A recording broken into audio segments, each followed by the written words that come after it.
parents, welcome back to part 3 of tips and tricks for teaching students of pre-K through 2nd grade. Today we're actually going to focus on writing.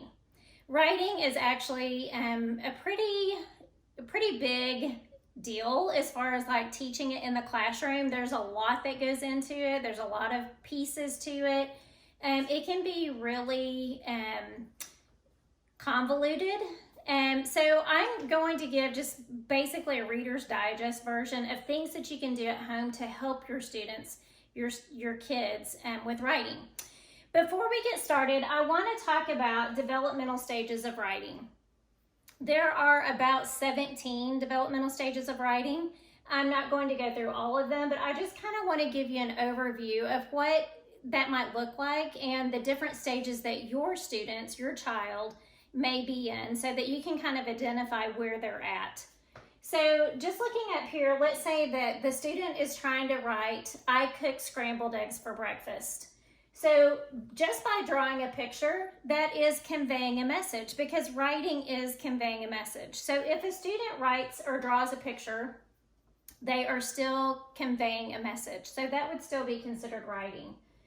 And you also might see students doing some scribbling. That is also considered a stage of writing. It may or may not have spaces between it. If they do, that shows that they can identify that there are some type of word boundaries. And then you also might see just strings of letters. This doesn't show that there's any spacing there, but it's just strings of letters that don't even correlate with letter-sound relationship to "I cooked scrambled eggs for breakfast." And in this stage, you might see the students do the first initial or beginning sound of each word.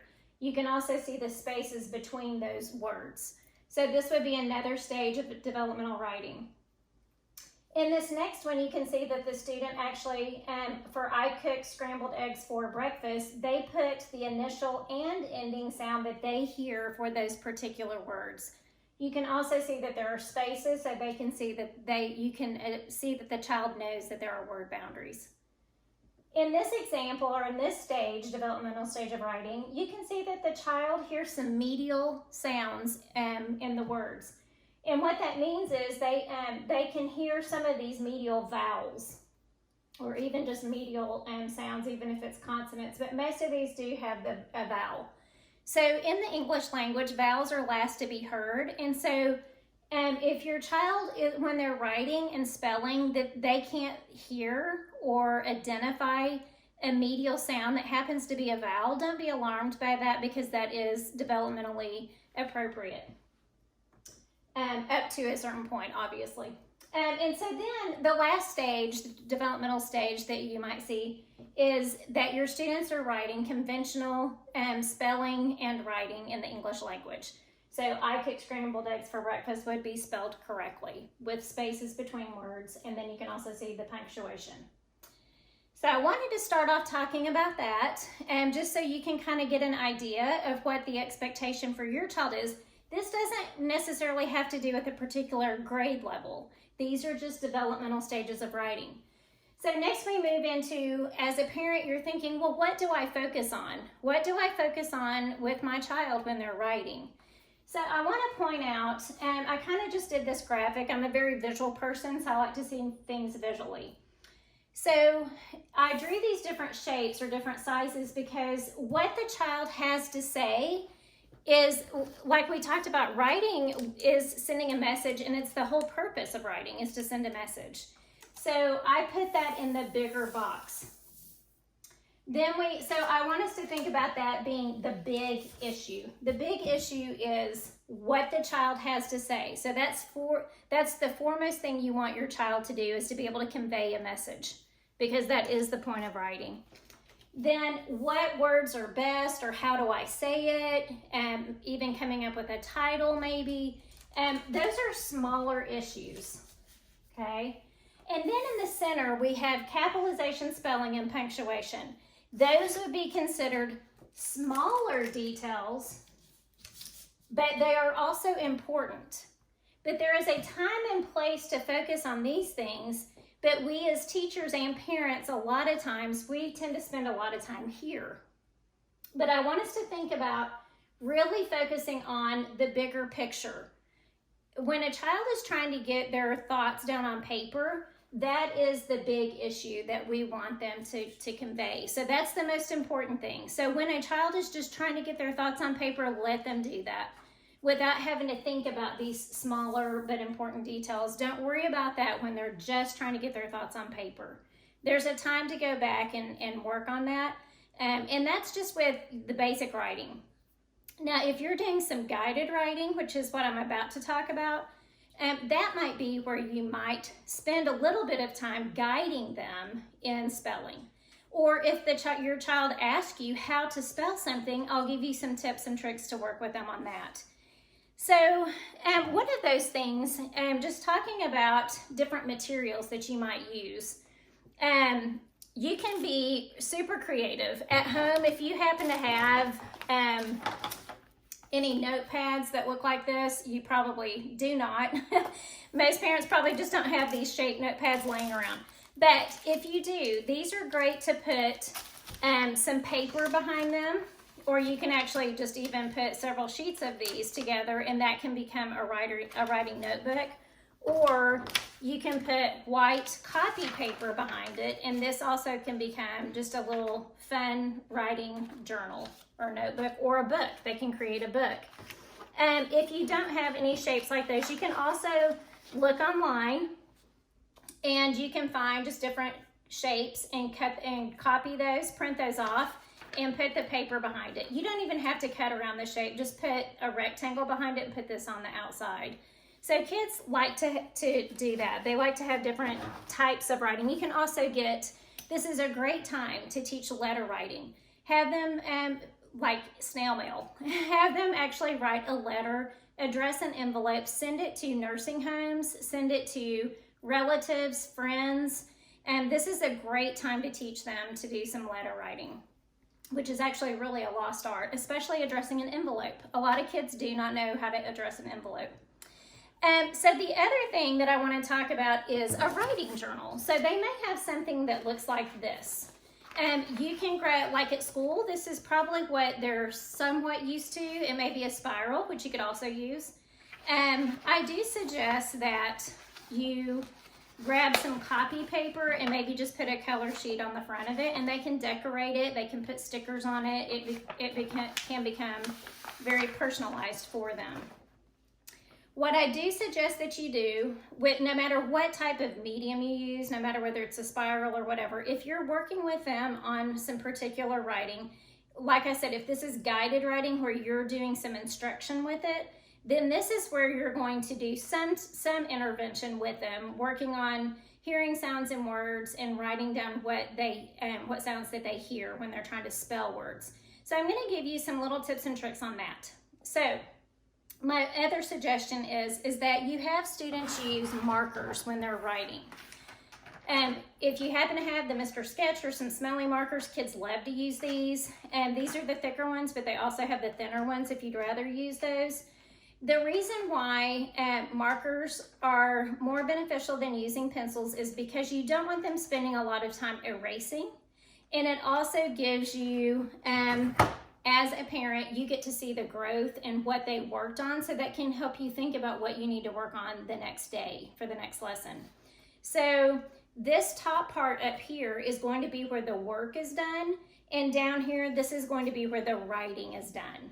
So I'm going to model that for you up here on a piece of paper. Another thing I want to point out is sometimes if a student is writing and they get stuck on how to spell a word, instead of saying sound it out, I like to say stretch it out.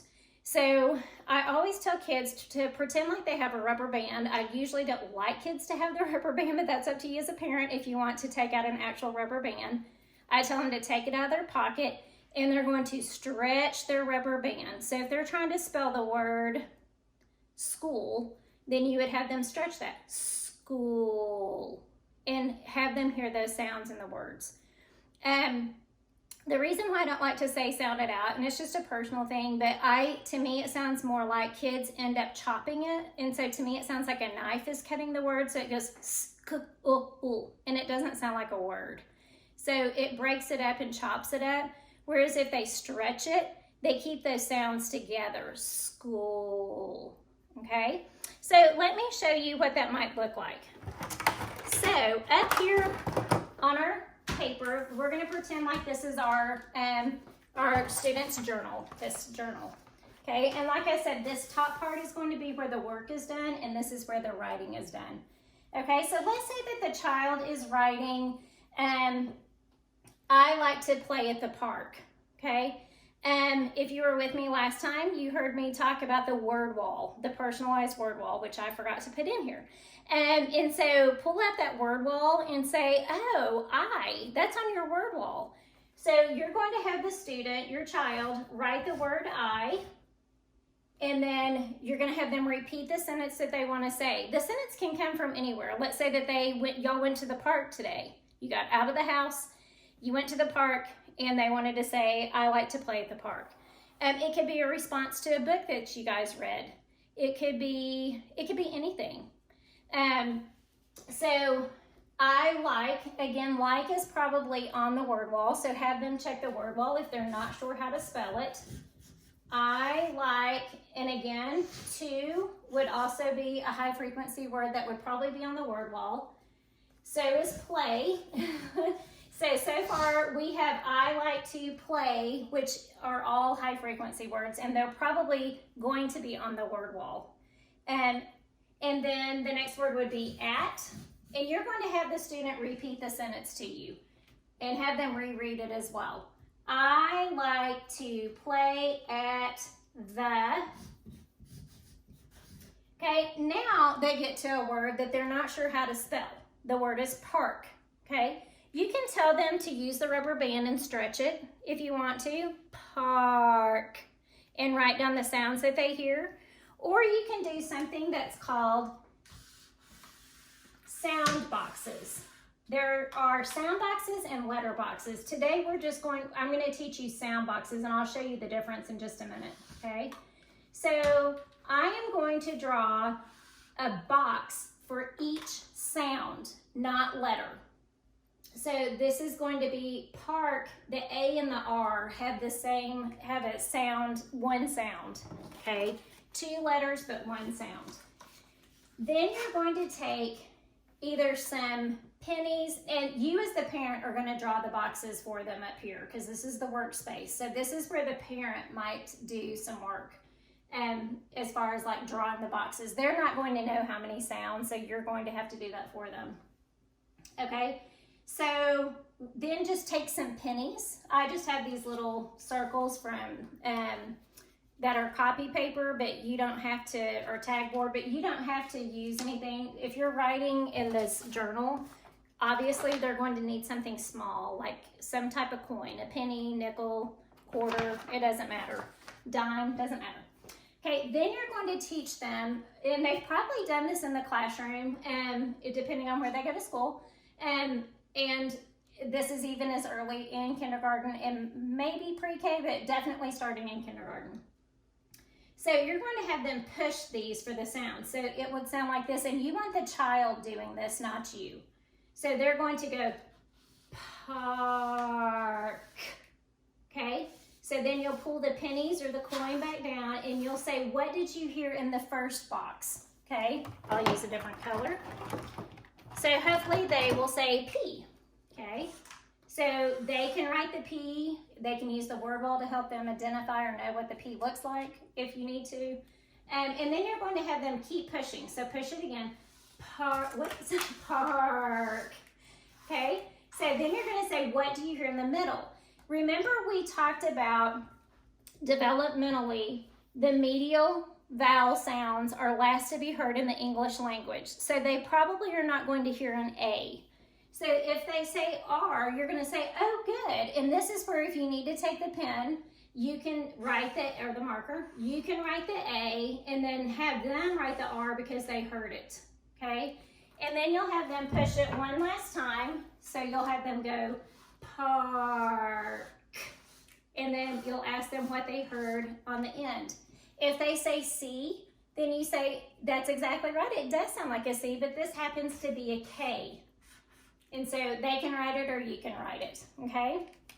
And then you'll have them come back down here, and now they're going to write park in their story. Okay? Then just have them go back and reread it. I like to play at the park. Okay? So you always want to have some type of work done at the top. And the sound boxes are really, really powerful for students to hear sounds and words.